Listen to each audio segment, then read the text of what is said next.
नमस्ते everyone, Monika astrology में आपका बहुत बहुत स्वागत है। आज हम चर्चा करने जा रहे हैं कन्या लग्न की। देखिए, कन्या लग्न वालों के लिए ये जो जुलाई का महीना है, किस प्रकार की स्थितियां लेकर आ रहा है और कैसे पूरे ही महीने को हमें प्लान करना है, ये हम आज जानने की पूर्ण रूप से कोशिश करेंगे। देखिए, कन्या लग्न और लग्न का जो स्वामी होता है वो होता है बुध। और बुध 2 जुलाई से लेकर 17 जुलाई तक मिथुन राशि में रहेगा, यहाँ के आपके 10वें स्थान पे रहेगा।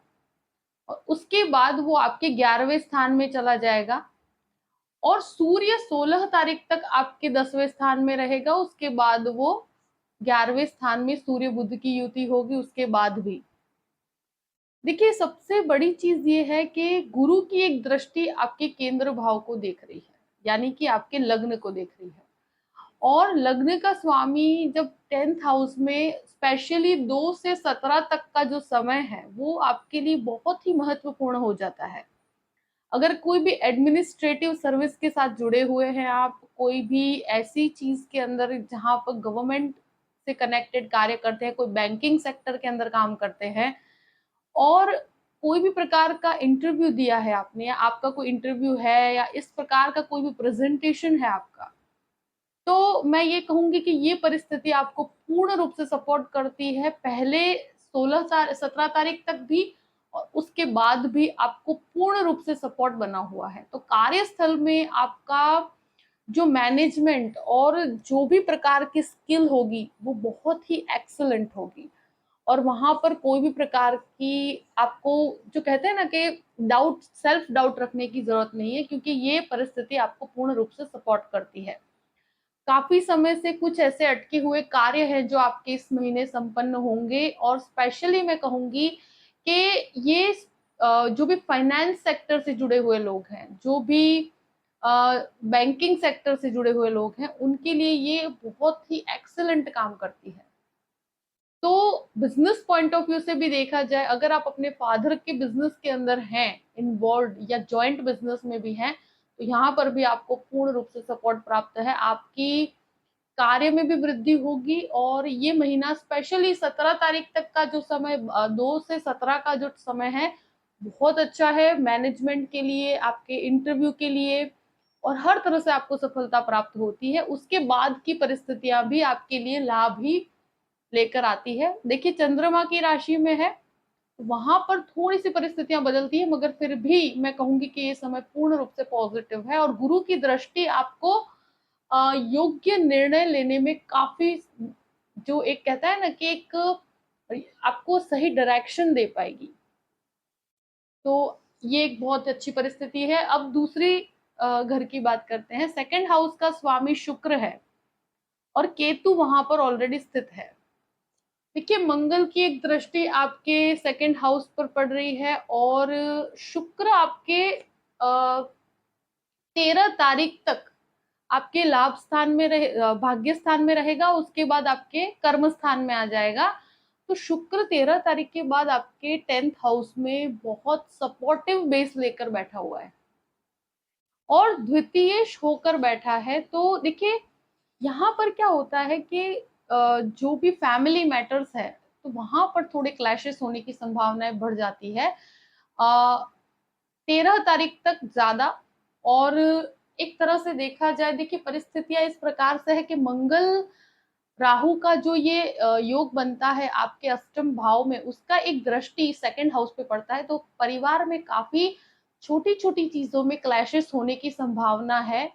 और 12-13 तारीख तक आपको पूर्ण रूप से ध्यान रखना है कि ये क्लैशेस बढ़े ना, क्योंकि मुझे लगता है कि परिस्थितियां आपकी वाणी के कारण बिगड़ सकती है। और निर्णय बहुत उतावलेपन में न लिए जाए तो अच्छा है।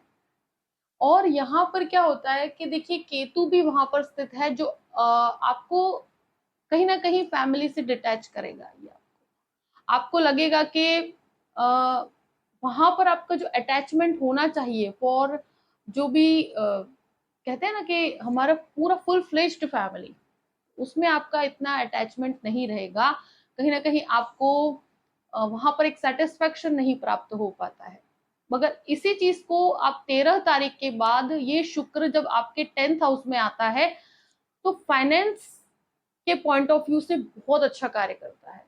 मैंने ये देखा है कि ये आपको जो भी आप सेविंग्स हैं उसको सही डायरेक्शन भी दे पाएंगे। आप वाणी से कुछ भी अगर प्राप्त करना चाहते हैं, वाणी संबंधित कोई भी कार्य करते हैं, तो वहां आपको बहुत अच्छी सफलता ये प्राप्त करवाता है और आपका प्रेजेंटेशन भी काफी मजबूत करवाता है। देखिए, अगर इस तरह के किसी काम से जुड़े हुए हैं आप कि जहां पर आपको मुख्य रूप से देखा जाए आपका प्रेजेंटेशन आपकी वाणी के ऊपर बेस्ड है, तो बहुत अच्छा है। आईटी सेक्टर वालों के लिए भी बहुत अच्छा कार्य करता है ये। अब बात करते हैं तृतीय भाव की। तृतीयेश आपके अष्टम भाव में मंगल राहु का एक अंगारक योग बनता है। देखिए, भाई बहनों के साथ आपके संबंधों में बहुत सतर्क और बहुत ध्यान रखने की जरूरत है। चाइल्डहुड फ्रेंड्स के साथ, और स्पेशली जो अब जॉइंट बिजनेस में भी है या जॉइंट प्रॉपर्टी से कनेक्टेड कोई मैटर हो या कोई भी, मगर वहां पर आपको बहुत ध्यान रखने की जरूरत है। और स्पेशली कोई भी इनिशिएटिव, कोई भी नया कार्य करते हैं तो वहां पर देखिए, कार्य करने में कोई प्रॉब्लम नहीं है। यहाँ पर क्या है कि मंगल अपने खुद के घर को देख रहा है, तो वो बहुत मजबूत रहेगा, आपका इनिशिएटिव बहुत स्ट्रांग रहेगा। मगर यहाँ पर भाई बहनों के साथ आपके संबंधों में बहुत खटास आती हुई नजर आती है, बहुत प्रॉब्लमेटिक सिचुएशन मुझे दिखती है यहाँ पर। और देखिए, यहाँ पर अगर आप कोई भी रिसर्च के साथ जुड़े हुए हैं और स्पेशली मेडिसिन के रिसर्च के साथ जुड़े हुए हैं, तो वहां पर आप आगे बढ़ सकते हैं, वहां पर कोई समस्या नहीं है। बाकी कोई भी नया इनिशिएटिव लेना है, दे सकते हैं, कोई नया कार्य संपन्न करना है, कर सकते हैं। मगर फैमिली और आपके जो ब्रदर सिस्टर रिलेशनशिप है, वहां पर बहुत ज्यादा जो कहते हैं ना डिस्प्यूटेड स्थिति मुझे दिखती है, तो थोड़ा संभल के रहिएगा। इस चीज में आपको मैं जरूर कहूंगी। और एक चीज मैं ये भी कहूंगी कि थोड़ा यहाँ पर आपको व्हीकल्स चलाने में भी थोड़ा आपको ध्यान रखना चाहिए, क्योंकि ये एक एनर्जी जो मंगल की आपके तृतीय भाव को मिलती है, वो वहां पर कभी एनर्जी बहुत ज्यादा होती है, उसके कारण वो उसकी स्पीड बहुत बढ़ जाती है कार्य करने की। और यहाँ पर थोड़ा सा ध्यान रखकर आपको, कभी ट्रैवलिंग भी करते हैं तो वहां पर भी आपको थोड़ा सा सतर्क रहकर रहने की जरूरत है। अब चतुर्थ भाव की बात करते हैं। चतुर्थ भाव का स्वामी खुद आपके सप्तम भाव में स्वगृही पोजीशन में है। देखिए, प्रॉपर्टी से कनेक्टेड कोई भी कार्य है तो उसको संपन्न किया जा सकता है, कोई प्रॉब्लमेटिक सिचुएशन नहीं है। इवन कोई भी एंसेस्टर्स की प्रॉपर्टी भी है, तो वहां पर भी कोई भी आप खरीदना चाहते हैं, बेचना चाहते हैं, पूरा ही महीना आपके लिए काफी सपोर्टिव बेस लेकर बैठा हुआ है। और गुरु जो माता के साथ संबंध है उसमें भी पहले से बेहतरी आएगी। देखिए, यहाँ पर क्या होता है कि सूर्य की एक दृष्टि भी चतुर्थ भाव को देखती है उस समय पर, तो 16 तारीख के बाद की परिस्थितियां फिर भी बेहतर है। मन के अंदर पहले से अ, जो भी चीजों में क्लैरिटी नहीं थी, क्लैरिटी हो पाएगी। जो भी लोग कहते हैं ना एजुकेशन से जुड़े हुए हैं, एजुकेशन सेक्टर से जुड़े हुए लोगों के लिए भी बहुत अच्छी परिस्थिति है ये। और मन के अंदर जो भी दुविधा चल रही है, तो वहां पर धीरे धीरे क्लैरिटी आना शुरू होगा। तो एक तरह से देखा जाए तो जो भी प्रॉपर्टी का कार्य करते हैं उन लोगों के लिए भी ये परिस्थितियां बहुत अच्छी है, तो बहुत कोई घबराने वाली बात नहीं है। अब बात करते हैं आपके पंचम भाव की। पंचम भाव में देखिए, शनि 12 तारीख के बाद पंचम भाव में वक्र अवस्था में वापस से पंचम भाव में आएगा। और शुरू के जो 12 दिन का समय है वो पंचमेश होकर आपके 6th हाउस में है। तो यहाँ पर देखिए, जो भी शेयर मार्केट से कनेक्टेड लोग हैं उनको थोड़ा सतर्क रहने की जरूरत है। बहुत बड़ा इन्वेस्टमेंट करने से पहले थोड़ा सोच समझ के इन्वेस्टमेंट कीजिएगा। दूसरी चीज मैं ये कहूंगी कि स्टडीज की बात की जाए तो सबसे पहले यहाँ पर जो शनि और सूर्य का दृष्टि संबंध 16 तारीख के बाद बनता है और बुध भी साथ में है, तो देखिए फाइनेंस सेक्टर से जुड़े हुए लोगों के लिए बहुत अच्छा है, आईटी सेक्टर वालों के लिए बहुत अच्छा है। और सबसे बेस्ट रहेगा जो भी लॉ फील्ड से जुड़े हुए लोग हैं, यानी कि जो भी कायदे कानून या जज की एग्जाम्स दे रहे हैं, या जो भी LLB LLM इस प्रकार के जो भी वकील बनना चाहते हैं, जो लॉयर्स से कनेक्टेड कोई दूसरे भी डॉक्यूमेंटेशन का काम करते हैं, उन सभी के लिए वो परिस्थिति बहुत अच्छी है। और जो संतान की प्राप्ति चाहते हैं, तो देखिए यहाँ पर मैं यही कहूंगी कि पूरा ही महीना आपको सतर्क रहना चाहिए, ट्रैवलिंग नहीं करनी चाहिए, क्योंकि परिस्थितियां खराब हो सकती है। सूर्य शनि का दृष्टि संबंध बनता है 16 तारीख के बाद, तो स्वास्थ्य को लेकर बहुत ही ध्यान रखने की जरूरत है। संतानों के साथ संबंधों में आपके 16 तारीख के बाद और उसके पहले भी देखिए पूरा ही महीना संतानों के साथ छोटी छोटी चीजों में क्लैशेस हो सकते हैं। बाद में क्या है, सूर्य शनि के दृष्टि संबंध के कारण विचारों में काफी मतभेद आ सकते हैं। तो देखिए ऐसी परिस्थितियां खड़ी होगी अभी कुछ प्लैनेटरी पोजीशंस की वजह से, तो उसको बहुत ही लाइटली लेना चाहिए आपको। यहाँ पर बहुत ज्यादा अग्रेशन आपके लिए अच्छा नहीं है। और ये जो शनि है, जब वक्र होकर वापस से आपके पंचम भाव में आता है, तो प्रेम संबंधों में थोड़ा सा ध्यान रखने की जरूरत है। स्पेशली 12 तारीख तक तो आपको बहुत ज्यादा सतर्क रहना होगा। उतावलेपन में कोई भी प्रकार का निर्णय मत लीजिए, यहाँ पर प्रॉब्लमेटिक सिचुएशन क्रिएट हो सकती है। कभी कभी चीजों में ब्रेकअप भी हो जाता है, तो थोड़ा शांति बना के रखिएगा। अगर कोई भी रिलेशनशिप है उसको नेक्स्ट लेवल पे ले जाना चाहते हैं, तो अभी 12 तारीख तक थोड़ा सा आपको संभल के रहना चाहिए। अब बात करते हैं 6th हाउस की। देखिए 6th हाउस का स्वामी आपके पंचम भाव में वक्र अवस्था में, और पहले 12 दिन तक वो वहीं पर वक्री रहेगा। देखिए यहाँ पर क्या होता है कि लोन्स को अभी अवॉइड किया जाए तो सबसे अच्छा है। अभी बहुत बड़े लोन्स से आपको बचना चाहिए, स्पेशली 12 तारीख तक तो आपको लोन्स अवॉइड किया जाए तो अच्छा है। उसके बाद लेना चाहे तो ले सकते हैं। हेल्थ की बात की जाए, बोन से कनेक्टेड प्रॉब्लम्स आपको परेशान कर सकती है। वैसे लग्नेश की स्थिति काफी स्ट्रांग है, तो इस वजह से कहूंगी कि जब लग्नेश मजबूत है तो कोई बहुत बड़ी प्रॉब्लमेटिक सिचुएशन नहीं है, मगर फिर भी जो जो लोग बोन से कनेक्टेड प्रॉब्लम से परेशान है उनको थोड़ा सा ध्यान रखने की जरूरत रहेगी। और यहाँ पर मैं एक चीज कहूंगी कि 12 तारीख तक की परिस्थितियां थोड़ी प्रॉब्लमेटिक है। आसपास के एनवायरमेंट में थोड़ा कंफ्यूजन भी रहेगा और प्रॉब्लम्स भी रहेगी, जहां पर देखिए शत्रु हावी तो नहीं हो रहे हैं, मगर फिर भी मानसिक अवस्था पे उन वो काफी आपको अफेक्ट कर रहे हैं। तो उन चीजों पे ज्यादा ध्यान न दिया जाए तो अच्छा है आपके लिए। अब बात करते हैं 7th हाउस का। जो स्वामी है गुरु है, और गुरु स्वगृही पोजीशन के अंदर बैठा हुआ है।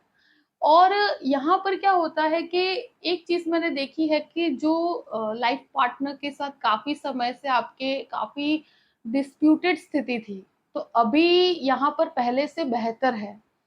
और धीरे धीरे चीजों में क्लैरिटी होना शुरू होगी। अगर कोई नया बिजनेस शुरू करना चाहते हैं, ये जो गुरु की परिस्थिति स्वगृही पोजीशन में है, तो 29 तक ये परिस्थिति नॉर्मल रहेगी। आप कोई भी कार्य करते हैं, क्योंकि 29 के बाद गुरु वक्री होता है, तब तक यानी कि 29 जुलाई तक की परिस्थितियां आपके लिए बेहतर है। कोई भी नया बिजनेस पार्टनरशिप करना चाहते हैं कर सकते हैं, कोई भी नया कार्य शुरू करना चाहते हैं कर सकते हैं। और स्पेशली जो भी टीचिंग सेक्टर वालों के लिए ये बहुत अच्छी परिस्थिति बनती है। प्लस फर्नीचर से कनेक्टेड कोई भी कार्य करते हैं उन लोगों के लिए भी अच्छी परिस्थिति बनती है ये। जो भी कंसल्टिंग रिलेटेड काम करते हैं उनके लिए भी इस परिस्थिति बहुत अच्छी है। बैंकिंग सेक्टर वालों के लिए बहुत अच्छी परिस्थिति है। और ये उच्च का गुरु आप कोई भी नई पार्टनरशिप भी करते हैं तो वहां पर भी आपके लिए नए कार्य की शुरुआत में भी आपको काफी सपोर्ट करता है। तो यहाँ कोई ऐसी डरने वाली बात नहीं है। इस महीने पहले से संबंधों में जो भी लाइफ पार्टनर के साथ भी पहले से संबंधों में इम्प्रूवमेंट होगा।